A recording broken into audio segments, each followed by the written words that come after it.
বানৰ কবলত চাবুৱাৰ বিন্ধাকটাৰ বিস্তীৰ্ণ অঞ্চল বাঢ়নী পানীয়ে বুৰালে টেঙাবাৰীৰ কেইবাটাও পৰিয়ালৰ বাসগৃহ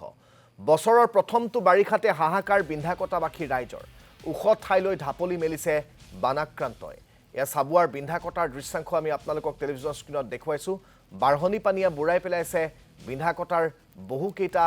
অঞ্চল আৰু দেখিবলৈ পোৱা গৈছে তাৰ সমানে সমানে বিন্ধাকটাত এতিয়া খহনীয়াৰ কালৰূপ খহনীয়াও অতি ভয়ংকৰ পৰিবেশৰ সৃষ্টি কৰিছে চাবুৱাৰ এই অঞ্চলসমূহত এই সন্দৰ্ভত আমাক সবিশেষ জনাব চাবুৱাৰ সাংবাদিক বিশ্বজিৎ ফুকনে হয় মই এই মুহূৰ্তত উপস্থিত আছো বিন্ধাকটা মিৰিগাঁৱত আৰু বৰ্তমান সময়ত ইয়াৰ পৰিবেশ দেখুৱাইছো চাওক আসলতে যোৱা দুদিনৰ পৰা হোৱা যি নেৰানেপেৰা বৰষুণৰ ফলত সমগ্ৰ অঞ্চলটো জলমগ্ন হৈ পৰা পৰিলক্ষিত হৈছে বহু পৰিয়ালৰ বাসগৃহত এতিয়া বাসগৃহৰ ভিতৰত পানী আৰু এই অঞ্চলটো ৰাইজে যেহেতু খেতি কৰি আসলতে শাক পাচলি খেতি কৰি তেখেতলোকে উপাৰ্জনৰ পথ বাছি লয় তেনেস্থলত এতিয়া সকলো পথাৰ আসলতে সকলো শাক পাচলি এতিয়া এনেদৰে পানীৰ তলত যাৰ ফলত যথেষ্ট অসুবিধাৰ সন্মুখীন হ'বলগীয়া হৈছে এতিয়া কৃষকসকল যেহেতু যথেষ্ট লোকচানৰ সন্মুখীন হ'বলগীয়া হৈছে আৰু অন্য হাতেদি যদি কওঁ যেহেতু চাৰিওফালে পানী এক সাগৰ সদৃশ পৰিৱেশ আৰু পানীৰ মাজত এতিয়া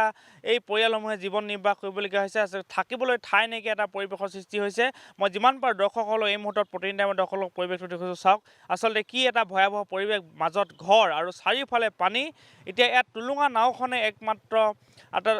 যাতায়াতৰ আচলতে স্থল বুলি ক'ব পাৰি আৰু এই মুহূৰ্তত মই এই বাসগৃহটো যিগৰাকী ব্যক্তি তেখেতৰ পৰা জানিবলৈ চেষ্টা কৰিম আপোনাৰ ওচৰলৈ আহিছোঁ পানী কিমান দিন হ'ল এনেদৰে হৈ থকা 3 দিন হ'ল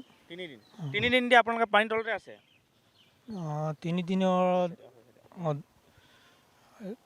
যোৱাকালি মোৰ ঘৰৰ ভিতৰতো সোমাইছে পানী আগদিনা চোতালত আছিলে এই পথাৰবিলাকত এতিয়া ঘৰৰ ভিতৰত ঘৰত থাকিব পাৰিছে নাই এতিয়া ঘৰত থাকিব পৰা নাই মই বেলেগ ওখ জেগাত গৈছোঁ ওখ জেগা ঘৰত মানুহ নাই এতিয়া আৰু বহু পৰিয়ালৰ এতিয়া একে অৱস্থা এতিয়া মানুহবোৰ কেনেকৈ থাকিব এতিয়া আপুনি বা ওখ ঠাই পালে নোপোৱাব এনেকৈ ব্যৱস্থা কৰিব লাগিব ক'ৰবাত দূৰত কিন্তু এতিয়া খেতি কৰিছিল দেখিছোঁ খেতিয়ে মোৰ জীৱিকাৰ মেইন উপায় খেতিয়ে হয় বৰ্তমানে শাক পাচলি গোটেইখিনি ডুব গ'ল জিকা ভেন্দি জলকীয়া এইবিলাক মানে অলপ সমস্যা হ'ব উপাৰ্জনৰ পথটো বন্ধ হ'ব এনেকৈ আহিছে নাই খবৰ ল'বলৈ কিবা কিবি সহায় কৰিছে নাই দিছে নাই বৰ্তমানলৈকে মোক মানে মই যোগাযোগ হোৱা নাই এনে যদি বাহিৰে চাই গৈছে যাব পাৰে ৰিলিফ চিলিফ এইবিলাক চৰকাৰে দিয়ে এই ৰিলিফতনো 2 দিনমান খাবলৈ হয় কিন্তু দিছে নাই কিবা কিবি এতিয়ালৈকে আহি পোৱা নাই হয় মই পুনৰ পৰিৱেশটো দেখুৱাইছোঁ এফালে যদি দেখুৱাওঁ এখন শাকনি বাৰী চাওক অতি সুন্দৰকৈ সেউজীয়া হৈ আছে শাকনি বাৰীখন এফালে ভেন্দি এতিয়া পানীৰ তলত আনফালে তিতাকেৰেলা কোমোৰা লাও সকলোবোৰ আচলতে লাগিছিল সুন্দৰকৈ তেনে সময়তে এতিয়া এই বাৰীখন এতিয়া পানীত ডুব খোৱা পৰিলক্ষিত হৈছে আনফালেদি এই বাসগৃহসমূহ যদি দেখুৱাওঁ মই জুম কৰি যদি মোৰ সহযোগী দেখুৱাবৰ কাৰণে চেষ্টা কৰোঁ ইয়াত আৰু বহু বাসগৃহ আছে আচলতে পানীৰ মাজত আৰু এটা বাসগৃহ দেখিছে এতিয়া এই বাসগৃহটো আচলতে পৰিয়ালসমূহ আৰু আনফালে এটা কথা ক'ব লাগিব এফালে বানপানী হৈছে আনফালে খহনীয়াও আচলতে